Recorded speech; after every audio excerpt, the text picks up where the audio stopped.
know, man, I just really suck at Irish accents. I don't know why. I've tried to do one like 1,000 times. Man, it's gonna be unfortunate if I have to do an Irish accent anytime in the near future.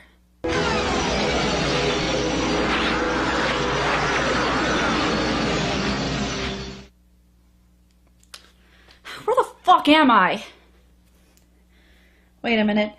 I know these tattoos. It's Rose's. Well, at least I'm a girl this time. These tattoos go all the way down? I'll be right back. Finishing reviewing Biggles' Adventures in Time in her compound one night, Diamanda Hagen was shot dead by a gang of strident atheists. She found herself in the present, facing a reflection that was not her own and driven by an unknown force to review exploitation films from the 1930s. Her only guide on this journey is Alistair the Homeless Bastard, a drunken actor who only turns up in the Freaks review. And so Hagen finds herself leaping from reviewer to reviewer, watching ancient exploitation movies and hoping that her next leap will be the leap home.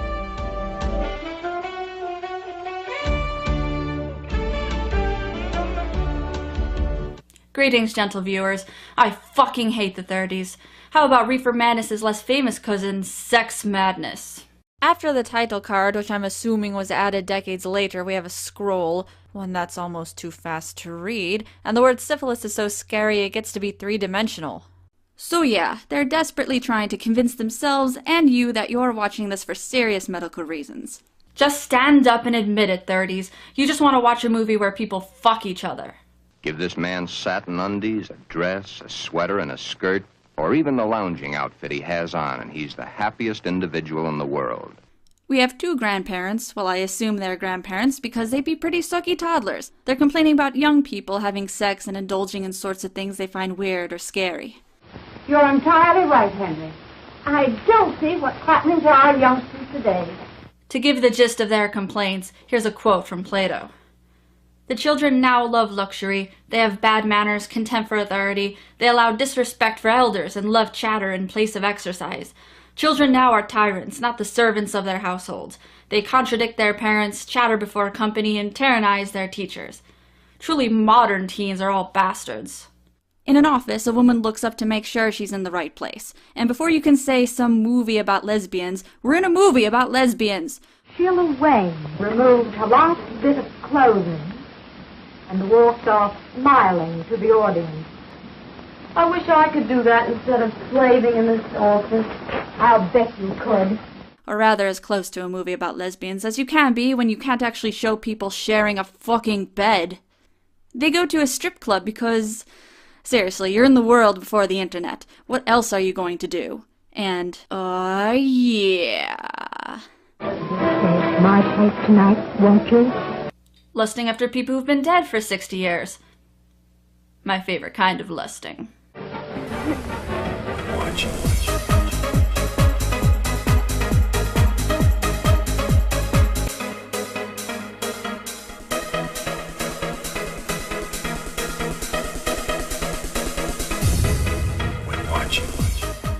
One of the weird things about this film is they seem to have taken every single thing they don't care for and decided they were all the same thing. To demonstrate, in most other movies made at the same time, this gang of guys would have used to teach people about the dangers of predatory homosexuals. But the makers of this seem to think that guys lusting after semi-naked women and really fucking flaming men are the same thing. After the show, the strippers are talking about sex and drinking, but strangely not doing either one. It was taking my clothes off when I come into the theater, putting them on again, taking them off for the customers, putting them on again, taking them off again when I'm ready to go home. I think it's time I gave the old mouth a chance and had a drink. And they're not being horrible to each other. So this might be trying to be a harrowing story of degeneracy, but so far it's much more pleasant than most of the strip clubs I've seen in movies. If you can't actually show the degeneracy your film is supposed to be about, you might have a problem. Oh, wait, I stand corrected. Smoking, symbolizing every other vice they're not allowed to show. So these guys hang around in their hats trying to get some of the strippers to come to their party when we see something shocking. Look at that, horrible. Someone put that headline over the name of a newspaper. Either that or it's called the Daily Cured Sex Criminal Jailed, and that's the most ironic headline possible. Anyway, one of the strippers returns home to find her landlady waiting for her. Their talk is so boring, the window attempts to commit suicide. You know, Mrs. Jones, we girls are certainly lucky having a landlady like you around here. And cut! That was perfect. Red rum. Red rum. The landlady hands her a letter, and as we can see from this point of view shot, she has some serious tunnel vision. Over in another apartment, a wild party is in full swing. It's so degenerate it looks more like a collection of gay male readers of Chap magazine and their fag hags hanging around than anything even slightly heterosexual.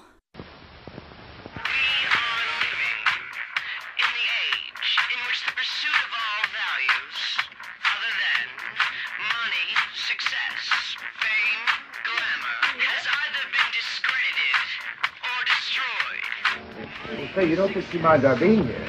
Of course not, darling. We were just talking about clothes. You know how we girls are. Oh, my. That's the gayest opposite-sex kiss ever. Long enough to fall in love with you at first sight. Oh wait, I stand corrected. That is. The party scene ends with everyone powering off and leaving the room. I assume they're going to discuss different seasons of Sex in the City, or maybe watch Kathy Griffin DVDs. I hope they stay a while. No, wait, that's the gayest opposite-sex kiss. Until the next one I see. The The blonde stripper who has tunnel vision is seeing a doctor because she has syphilis. I'm guessing that this is all connected, and before you know it, flashback. We all know it's a flashback because her hair is different. She's just won a beauty contest and is about to move to New York. Her fiancé, goth Jake Busey, is scared that her moving away will affect their marriage plans. Hey, dickhead, go with her! In New York, it's the usual story. She does shit and ends up as a stripper. And seeing as in this movie that being a stripper entails wearing hot pants and hanging around with her friends, I can frankly think of far worse things she could be doing. Like appearing in Sex Madness. At some point she attends a Spanish-themed party and I think she gets syphilis from Rudolph Valentino, which is quite tricky seeing as though he was dead at this point in his career. So rather than just telling her what she should expect from having syphilis or showing her pictures, her doctor takes her on a field trip to the local STD ward. I'm sorry to keep you waiting, but regulations require hospital clothes. For me, not you. You see, I make this look good. It's here where we see the main sign of having syphilis, is having dried pieces of paint stuck to your body. Statistics prove that less than 1/2 of syphilis cases seek treatment or are recognized within the first year of the disease. Still, it could be worse. You could be a foot fetishist stuck watching this scene. Now, I've shown you the worst side, Miss Thomas, but there's also a hope. Isn't this complicated, pointless, and expensive? Oh, I see. Doctor's gotta afford eyeliner. He gets her on some treatment and tells her when she goes home to see her poor, dumb fiancé that she needs to continue with her treatment, or she'll, infect him once they marry and have sex, or whichever happens first. I must advise you against quacks, unscrupulous doctors who promise you complete health and only prolong your case. They exact heavy fees, and all your good work thus far will be lost.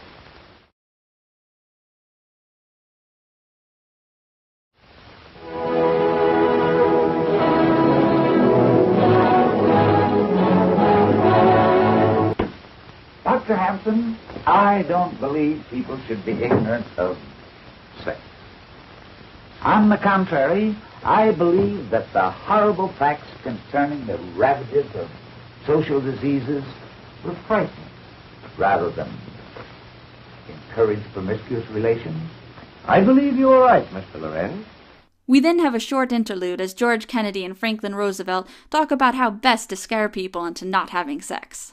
I think we should use Rottweilers. Madness! It's hornets and killer wasps! Bring hither the skin-diving suit with the bottom cut out, and unleash the rampant wildebeest. Okay, that one wins. The blonde stripper returns home via the fastest method of the day, stock footage, and within minutes of arriving decides to heed her doctor's words of not listening to the crazy promises of quacks, by trusting the first obvious quack she finds. Hi, everybody! You mean I'll be entirely... Sure, yes. And the cost is $100. And it's worth 10 times that. Now pronounce you man and wife. So they're married, and we can all guess what's gonna happen. She infects the poor dumb Jake Busey with syphilis. What's the matter, Wendell? Don't you feel good?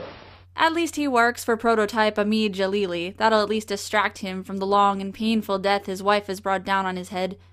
At least until he gets fired because he's dying. Something must be wrong. His lips are so blue. Folks, you have a very sick child. And they have a baby with syphilis too, because baby's going crazy and dying is just downright hilarious. So in a subplot that I'd frankly forgotten even existed, we find out this guy, who had the grandparents at the start and later went to the crazy fag-hag party, actually managed to have sex with one of the women there, I assume by accident. And he has syphilis, because by the end everyone will have syphilis or will feel superior to those with syphilis. Elderly Brad Dourif and Warren G. Harding talk about their work to cure syphilis in a scene that claims there is no cure yet. So I think that means the so-called good doctor, the blonde woman saw ages ago, the one who said he could cure her and told her to keep away from quacks, was yet another quack. Apparently the only doctors you can trust are either old actors or American presidents. Oh, son, you just missed Dr. Hampton. So Herbert Hoover's son, the guy from the forgotten subplot, arrives. He's not showing off his fine eraserhead hair, but has arrived with a confession for his father. His father, the syphilis-battling president doctor. The most ironic confession possible. I've contracted syphilis. You have what? How did this happen? Well, I assume he walked in to see his fag hag while wearing a bathrobe and she was doing some bikini waxing and he tripped and landed right inside of her because there's no fucking way that he is straight. I can draw some diagrams to demonstrate. Why didn't you come to me sooner? It's 1939. He tells you he's gay. You'll stick him in an oven. Talking, and he's gonna be sent off to marry the woman who lives behind the radiator. And because the plot's only allowed 3 minutes of screen time at any section of the film, we're back to the blonde woman. Someone's finally told her poor goth Jake Busey that he and the baby got syphilis from her. Oh, but the doctor said that I was cured. And I believed him. Hey, Monica, only dogs can hear you now. I murdered my baby. And now I'm murdering my husband. Oh, please, get him, Dr. Harris of New York Neurological Hospital. Oh, please. Of course, we jump right from her crying confession to that, so we get to skip the you bitch part. And tonight, I want to relate to you my own experiences with this blight upon mankind. And instead, we see the guy from the other story giving a speech telling his story. I suppose that's nice, because about 90% of the film wasn't his story, but you have 3 minutes left. Can we get some closure to the main plot? In the show, we went to a house party with drinks and girls and, well, all that goes with it. It's truly a special film that realizes it didn't explain shit to such a degree that it feels the need to explain what the fuck happened in one of its subplots. Directly to the audience. It's not complicated, it's just that this film is 90% about the blonde woman. Every time they cut back to his story, I have to wonder who the fuck he is. And by the time I remember, his scene is fucking over. So has Jake Busey killed his wife yet? Your happiness is all that counts, darling. So let me get this straight. Your fiancé runs off to New York, sleeps around, gets syphilis, doesn't tell you about it, marries you, infects you, and causes you to lose your job due to illness, infects your baby, and leaves you and the baby clinging onto life, and your first on-screen reaction is to fucking hug her? Oh, the tragedy I've caused you. What must you think of me? More than ever, I think of you as my wife. The tranquilizers they gave him must have been fucking amazing. There's not many circumstances that I can think of where someone would be okay with a guy stabbing their spouse. Well, there are about 23,000, but this is a new one. Hello? Millie? I couldn't keep the news to myself any longer. Guess what? I met him, I love him tonight, he proposed. Oh, but you... Yes, I know, but I'm going to be all right. And now, why is she still alive to have this conversation with a friend of hers who's been just cured of having syphilis, when the other story said they were still looking for a cure? And why is this film's idea of a happy ending a character who I fucking dare you to recognize phoning the main woman to let her know she's been cured? Her husband's on the verge of death, and her baby's not been cured nor heard of in minutes, so I assume it's dead. Why should anyone give a shit about this extra's cure? What is it, dear? Oh, it's Sheila. She's going to be married. Oh, darling, if she can be happy, we can too. This film is fucking mental. I've seen enough of these weird 30s morality pornos for this not to be a surprise, but they're usually a little easier to follow than this. This is like a double feature where they cut 40% from one film and 10% from the other. There's some crossover between them, though you wouldn't notice until much later on. For instance, the blonde woman's friend who develops and gets cured of syphilis off screen went to the party with the guy who got infected. The only way this could succeed in stopping people from getting syphilis is by making the audience subliminally connect having sex with these fucktards, and therefore make everyone too embarrassed to do it. And what the fuck happened to the lesbian subplot? Reefer Madness had scenes where people did the thing that was causing the madness. In this, all we get is off-screen fucking and people complaining about syphilis. Rather than sex madness, they should have called this syphilis madness. It even makes sense given the terrible ravages of syphilis. This was short but boring at half the length, terribly directed and had the same soundtrack as Crispin Glover's What Is It, which made the whole thing slightly weird to watch. So, good enough? Can I go now? I know she's hot, but I've got places to be, people to get revenge on.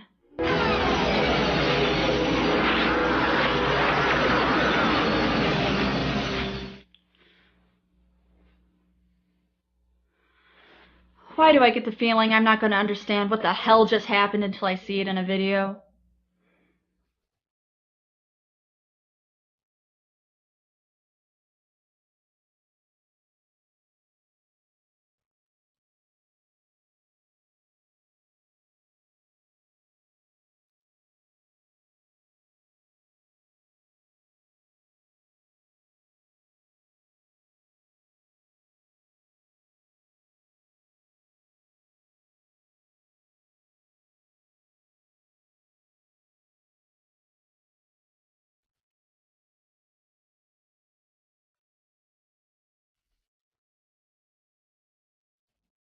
By Osiris and by Apis, look at me. Look into my eyes. You have turned into a cat. By Osiris and by Apis, a cat. By Osiris and by Apis, there's a dear good pussycat then.